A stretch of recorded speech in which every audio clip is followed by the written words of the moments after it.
Hi, how are you? I hope you are in a good condition. And shall we continue to the next material? Still related to the history of Inkblot test, and we reach the second section. Yeah, the Inkblot test in Russia era. Okay, I believe you still remember how Russia creates the inkblots, right? And this is one of the examples that we also can create the cards by ourselves. But yeah, indeed, to get it standardized, we need to conduct a research. Yeah, just like what Russia did back then. So you still remember how to create these Russia-like cards? Yeah, I will explain it once again to you. Then we start with folding the paper in half in the half part here, so we can uh, see the sign here exactly with the same size from left and right. And then we for example, this is the ink, and we put the ink here in the middle of the cards, and we continue to fold the card once again and press it like this. And when we open it, voila, it resulted with this pattern of ink spot. Okay, this is how Russia creates the cards before back then in the 1920s. Yeah. Okay, this is the Herman Rocha, my students. Herman Rocha was born in Zurich, Switzerland on November 8, 1884. After graduating from medical college in 1910, Russia's attention to ink spots was formed. Yeah, and you still remember what happened in 1910? Yeah, that time is the first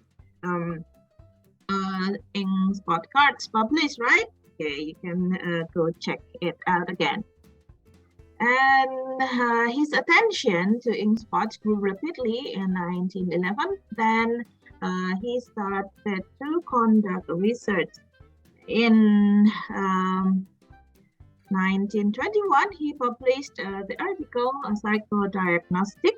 Yeah, and but sadly, Russia died on April the 2nd, 1922. So it was just a year after he published his hard work. It's very, very sad to know that, but yeah, thank God that a lot of another scientist was willing to continue Russia's legacy.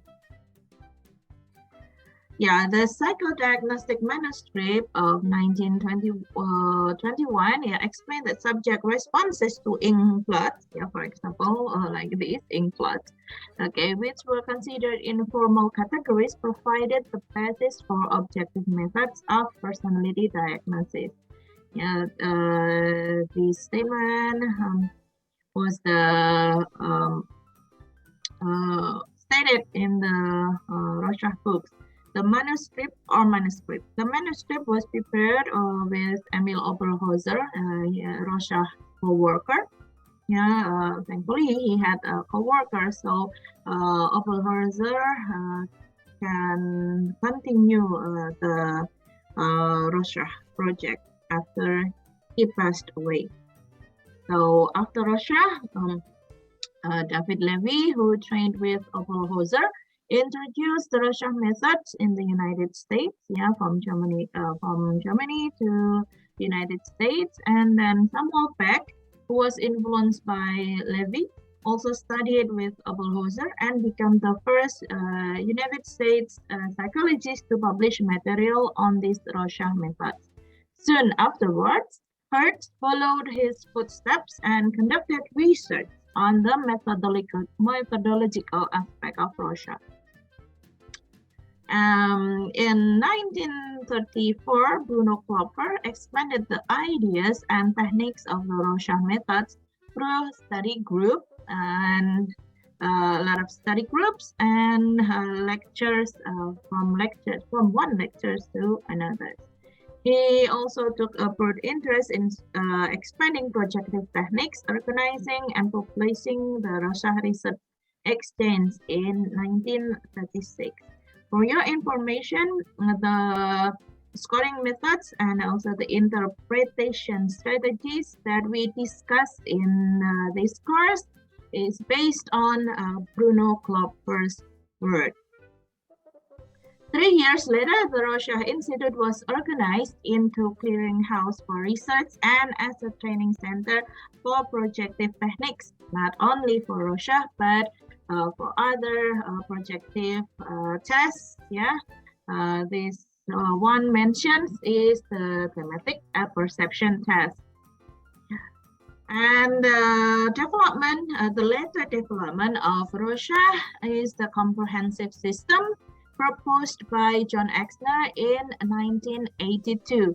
It is a combination of the previous system from the other experts from Samuel Beck, Bruno Klopfer, Piotrowski, Margaret Hertz, and also from the David Rappaport. So I would like to highlight here that the scoring system to understand the Russia test itself is not only a single system, but it was developed by by some other scientists in this area. So they will also propose their scoring system, but still using the same 10th card that was published by Russia in 1921. Okay. And the work of Russia also influenced other scientists or theorists in this area to expand, and then they developed the derivative version of Russia, yeah, another Inkblot test. Okay, we have Barrow test, yeah, the Inkblot test specifically for children. And then the Zullinger test, the Inkblot test uses only 3 cards, but the image is more complex than the Russia cards. And the Russia group is classic Russia test, and also that developed later by Horowitz. The image is projected onto the screen. So this is for the group test, yeah, Russia group. It means it is administered for multiple, not only one person, as a group test. And the image is projected onto the screen, so the test taker will see the ink spots, not really ink spots again, right? But the projected one on the screen, and then they will continue to work on it by giving a written response. Choosing an answer from multiple choices provided by the test developer. Holtzman Inkblot Technique. This is the next derivative test from Russia test that attempts to correct the weakness of the Russia test. But it is not mentioned specific which part that he stated as a weakness of Russia test. And later, we also have the Piotrowski automated Russia that was designed in 1974 with the use of computers for scoring and interpretation.